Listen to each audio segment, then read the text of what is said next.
करीबन इंडिया में 93 million crypto traders हैं और इन्वेस्टर्स हैं। In India, crypto investments have surged despite a strict regulatory approach. और 2024 खत्म होते होते इंडियन इन्वेस्टर्स ने करीबन 21,500 करोड़ का क्रिप्टो करेंसी होल्ड कर रखा है। 93 मिलियन क्रिप्टो इन्वेस्टर होने के बावजूद केवल 14,000 ही ITR फाइल हुई है लास्ट ईयर। तो इसका रीजन क्या है? सबसे बड़ा इसका रीजन है डर। लोगों को पता ही नहीं है कि उनको कितना टैक्स पे करना है और कैसे टैक्स पे करना है, और अगर वो टैक्स पे कर भी देंगे तो क्या उनको नोटिस तो नहीं आ जाएगा इनकम टैक्स अथॉरिटी से। इस बात का डर है। तो इस वीडियो में हम सिंप्लीफाई करेंगे कैसे आप अपनी क्रिप्टो इनकम कंप्यूट कर सकते हो, कितना आपको क्रिप्टो टैक्स पे करना है और कैसे आपको अपनी ITR में क्रिप्टो इनकम डिक्लेयर करनी है। तो चलिए शुरू करते हैं।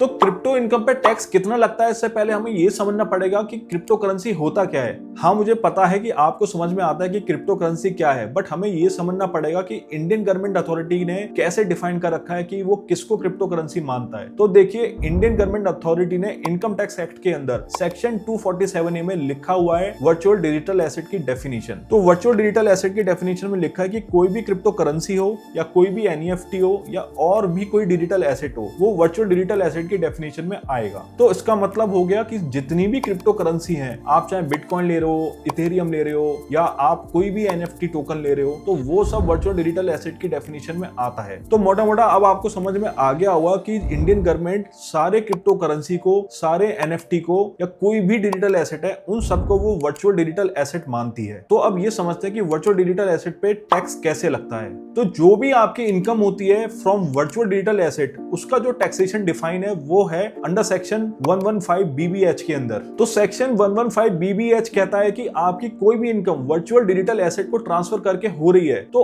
उस इनकम पे आपका फ्लैट 30% टैक्स लगेगा। तो इस सेक्शन की प्लेन रीडिंग से आप अगर ध्यान से देखें तो ये समझ पा रहे होंगे कि जो वर्चुअल डिजिटल एसेट है, सिर्फ उसके ट्रांसफर पे टैक्स लगता है। अगर आप उसको होल्ड करते हैं, बाय करते हैं, तो इस पे कोई भी टैक्स नहीं है। तो देयरफॉर अगर आप क्रिप्टो ट्रेडर हैं या क्रिप्टो इन्वेस्टर हैं एंड अगर आपने कोई भी क्रिप्टो करेंसी कॉइन को बाय करा, तब आपका इस पे टैक्स कोई भी ट्रिगर नहीं होगा, क्योंकि ये ट्रांसफर नहीं हुआ, ये अभी आपने बस बाय किया है, आपने होल्ड कर रखा है। जैसे ही आप इसको सेल करते हैं तो ये डेफिनेशन में आ जाता है transfer of virtual digital asset की। तो जैसे ही आपने अपना क्रिप्टो करेंसी को ट्रांसफर किया, चाहे आपने ये जो क्रिप्टो करेंसी को ट्रांसफर किया एज अ सेल किया या आपने अपने फ्रेंड को दे दिया या आप एक एक्सचेंज प्लेटफॉर्म में होल्ड करते हैं, आपने दूसरे एक्सचेंज प्लेटफॉर्म पे उसको ट्रांसफर कर दिया, तो देयरफॉर आपका ये सेक्शन 115BBH ट्रिगर हो जाएगा एंड आपको 30% फ्लैट उस पर टैक्स देना पड़ेगा। अब बात आती है ये टैक्स कंप्यूट कैसे होगा। तो सिंपल है, आपने 100 रुपए का क्रिप्टो ट्रांसफर किया, चाहे वो एज अ सेल किया हो या आपने जब ट्रांसफर किया हो अपने फ्रेंड को एज अ गिफ्ट, तो उसकी उस वक्त क्या वैल्यू चल रही थी, उसको आप एज अ सेल वैल्यू ले लेंगे। एंड आपको ये भी देखना पड़ेगा कि वो क्रिप्टो करेंसी जो आपने ट्रांसफर करी है वो आपने कितने की खरीदी थी। तो फॉर एग्जाम्पल अगर आपने ये खरीदी थी 40 रुपीज की, तो देयरफॉर जो उसका जो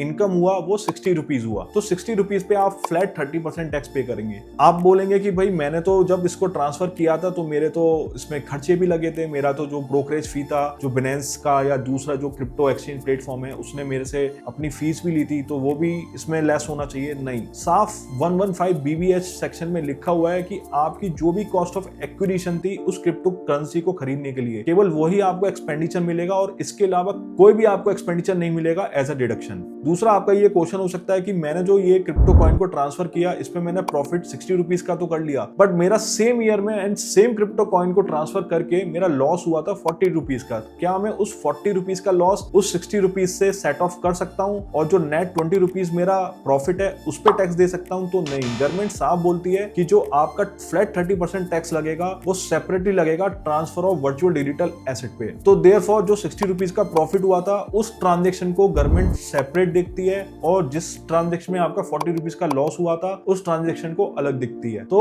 आपका कोई भी लॉस होता है क्रिप्टो करेंसी में वो सेट ऑफ नहीं मिलेगा, बल्कि सेक्शन में साफ लिखा हुआ है कि उस लॉस का आप कैरी फॉरवर्ड भी नहीं कर सकते हो। तो अब तक आपको पता लग गया है कि आप अपनी क्रिप्टो इनकम को कैसे कंप्यूट कर सकते हैं। अब हम समझेंगे कि इस क्रिप्टो इनकम पे टैक्स कितना लगता है। तो आपको जैसे कि पता होगा कि जो भी आपकी क्रिप्टो इनकम है आपको फ्लैट 30% उस पर टैक्स देना है, बट आपको सुन के हैरानी होगी, आपको क्रिप्टो इनकम पे अपना 42% तक भी टैक्स देना पड़ सकता है। कैसे, तो मैं आपको समझाता हूं। तो देखिए, सबसे पहले जो सेक्शन 115BBH में लिखा है वो ये लिखा है कि आपका जो टैक्स लगेगा लगेगा, क्रिप्टो इनकम के ऊपर वो 30% लगेगा। बट जब आप अपनी ITR फाइल करेंगे तो आपका जो क्रिप्टो टैक्स है 30%, उसके ऊपर आपको सरचार्ज भी पे करना पड़ सकता है और आपको सेस भी पे करना पड़ेगा। तो देखिए, जो आपको सरचार्ज पे करना है वो आपको अपनी टैक्स के ऊपर पे करना होता है, और जो सरचार्ज का रेट होता है वो 10% से स्टार्ट होता है और 37% तक जाता है। आप अपनी स्क्रीन पे देख पा रहे होंगे कि आपकी इनकम कितनी है और उस इनकम पे आपका कौन सा सरचार्ज रेट लगेगा, जो कि 10% होता है, 20% होता है, 25% होता है और 37% तक भी जाता है। और इसमें आप देख पा रहे होंगे ओल्ड रिजीम और न्यू रिजीम। तो देखिए, अभी गवर्नमेंट ने 2 ऑप्शन दे रखे हैं। अगर आप ओल्ड रिजीम सिलेक्ट करते हैं तो सरचार्ज का रेट अलग होता है, और अगर आप न्यू रिजीम सिलेक्ट करते हैं तो सरचार्ज का रेट अलग होता है। अब आपका सरचार्ज लग गया तो मान के चलते हैं आपके केस में जो इनकम है वो 5 करोड़ से ऊपर है, और इसका मतलब ये नहीं है कि आपकी केवल क्रिप्टो इनकम 5 करोड़ से ऊपर है। आपकी हो सकता है सैलरी इनकम भी हो, बिजनेस इनकम भी हो, आप फिक्स डिपॉजिट रखते हो तो उसका भी इंटरेस्ट हो। तो ये जो इनकम देखी जाएगी वो ओवरऑल देखी जाएगी, एंड आपकी ओवरऑल इनकम 5 करोड़ से ऊपर है तो आपका सरचार्ज लगेगा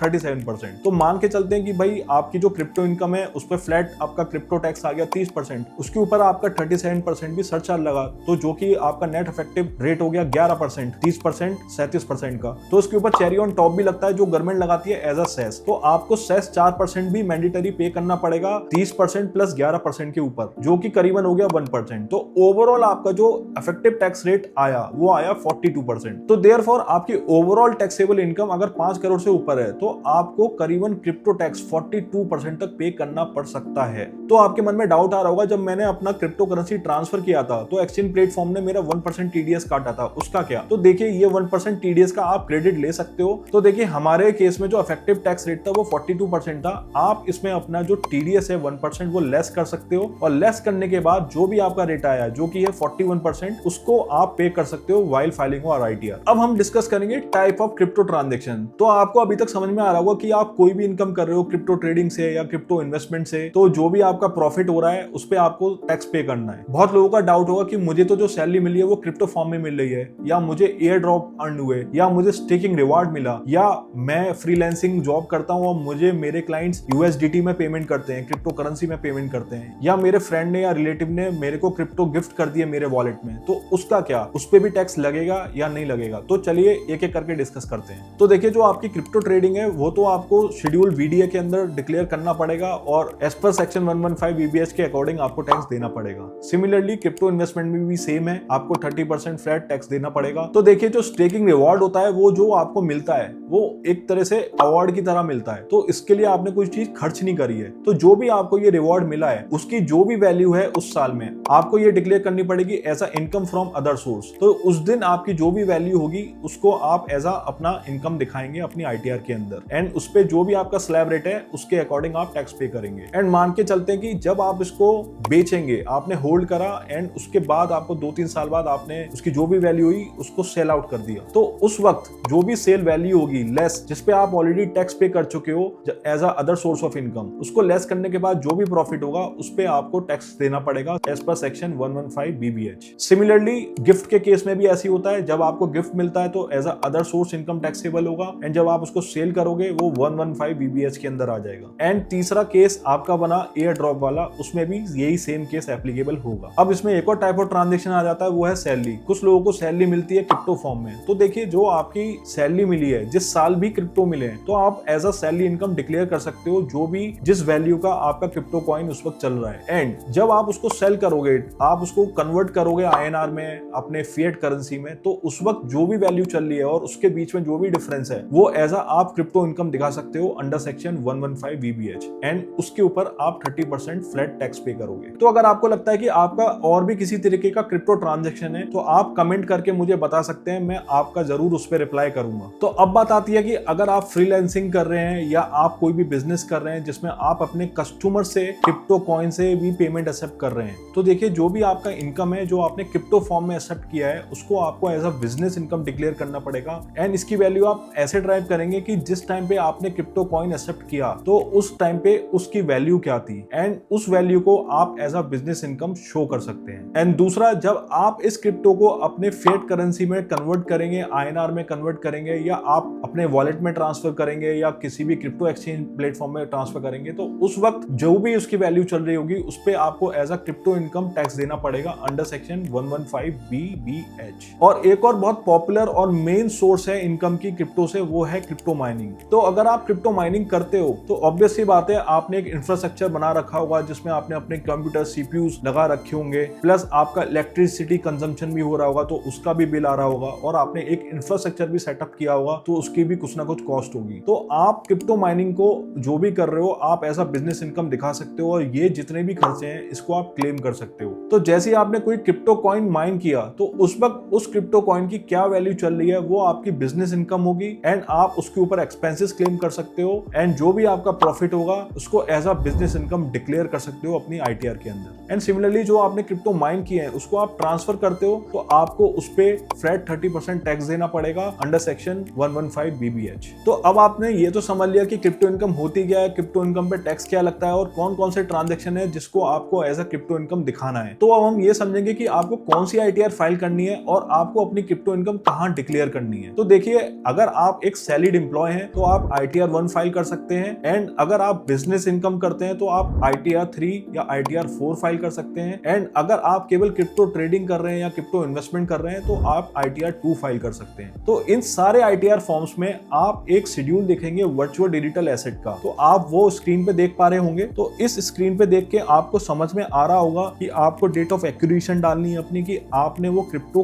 कब खरीदा था, और फिर आपको डेट ऑफ ट्रांसफर डालनी है कि आपने वो क्रिप्टो कब सेल किया, एंड आपको फिर इसमें हेड डालना है कि किस हेड के अंदर आपकी इनकम टैक्स होगी। तो आपके केस में जो कि होने वाला है कैपिटल गेन। फिर उसके बाद आपको डालना है कॉस्ट ऑफ एक्विजिशन, आपने जो भी क्रिप्टो कॉइन सेल किया उसको आपने खरीदा कितनी वैल्यू का। सो फॉर एग्जांपल अगर आपका गिफ्ट है, आपने उसके लिए कुछ भी पैसा खर्च नहीं किया, आपका स्टेकिंग रिवॉर्ड है या आपका एयर ड्रॉप है या आपको किसी ने गिफ्ट किया, तो इस केस में आपने जब एज अ गिफ्ट इनकम दिखाई थी तो वो वैल्यू आपको यहाँ दिखानी पड़ेगी। फिर उसके बाद आपको कॉलम 6 में अपना सेल दिखाना पड़ेगा, आपने क्रिप्टो कॉइन कितने का सेल किया, एंड जो भी आपका प्रॉफिट होगा उस क्रिप्टो कॉइन को सेल करने पे, जो कि आपका होने वाला है कॉलम 6 माइनस कॉलम 5, वो आपका कॉलम 7 में आ जाएगा, एंड उसके ऊपर आपका फ्लैट 30% टैक्स लग जाएगा। तो आपको अब ये तो समझ में आ गया कि आपको कौन सा ITR फॉर्म फाइल करना है, बट इसकी ड्यू डेट क्या है। तो ITR फाइलिंग की जो ड्यू डेट होती है वो हर साल 31 जुलाई होती है, एंड अगर आप बिजनेस कर रहे हो और आपका ऑडिट वाला केस है तो आपकी ये जो 31 जुलाई की डेट है वो एक्सटेंड होकर 31 अक्टूबर तक हो जाएगी। तो इससे पहले आपको ITR फाइल करनी है, और आपने ये ड्यू डेट मिस कर दी तब भी आप ITR फाइल कर सकते हो, बट आपको लेट फीस पे करनी पड़ेगी, जो कि स्टार्ट होती है 1000 रुपए से लेके एंड 5000 रुपए तक जाती है, एंड इसके अलावा आपको इंटरेस्ट भी देना पड़ सकता है जो भी आपका टैक्स है उसके ऊपर। तो जैसा कि मैंने वीडियो के शुरू में बताया था कि सिर्फ लास्ट ईयर 14,000 ही ITR फाइल हुई है जिसने अपनी क्रिप्टो इनकम डिक्लेयर करी है। तो देखिए, अगर आपको ऐसा लग रहा है कि गवर्नमेंट को पता नहीं चलेगा आप क्रिप्टो इनकम कर रहे हो क्योंकि आप P2P ट्रांसफर कर रहे हो या आप डिसेंट्रलाइज्ड वॉलेट में होल्ड कर रहे हो, तो देखिए मैं आपको बता दूं जो क्रिप्टो करेंसी का बेस है वो है ब्लॉकचेन टेक्नोलॉजी, और ब्लॉकचेन टेक्नोलॉजी ये कहता है कि आपका डेटा ट्रांसपेरेंट है और ओपन है टू दी पब्लिक। तो कभी ना कभी आपका वॉलेट का जब कनेक्शन मिलेगा गवर्नमेंट को तो आपका वो पता लगा सकती है कि आपने इसमें कितना अपना क्रिप्टो कॉइन होल्ड किया था, कितना ट्रांसफर किया था या कितना आपने रिसीव किया था। तो मेरा तो सलाह यही रहेगा, आप अभी क्रिप्टो कॉइन को रिपोर्ट करिए, एंड आज की डेट में जितने भी FIU registered crypto exchange platform है वो आपका डेटा भेज रहे हैं, चाहे आप P2P ट्रांसफर कर रहे हो, चाहे सेल कर रहे हो, चाहे बाय कर रहे हो, वो सारा का सारा डेटा गवर्नमेंट को मिल रहा है। तो आप पूरा डिक्लेयर करेंगे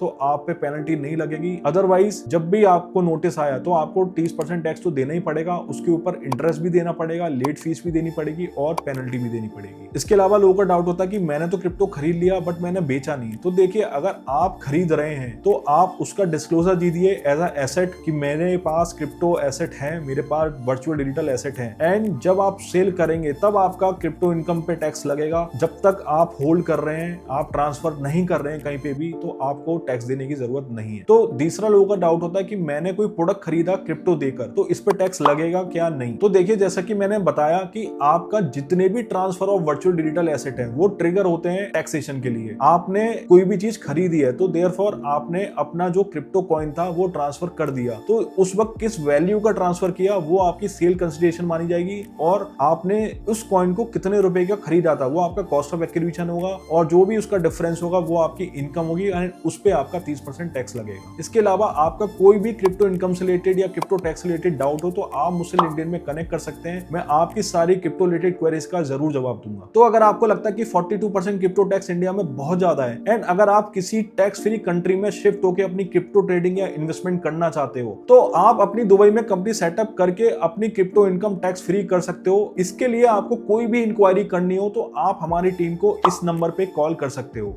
एंड अगर आपको इस वीडियो से थोड़ी भी वैल्यू मिली हो तो इस वीडियो को लाइक करें, शेयर करें और हमारे चैनल को सब्सक्राइब करना ना भूलें। Thank you.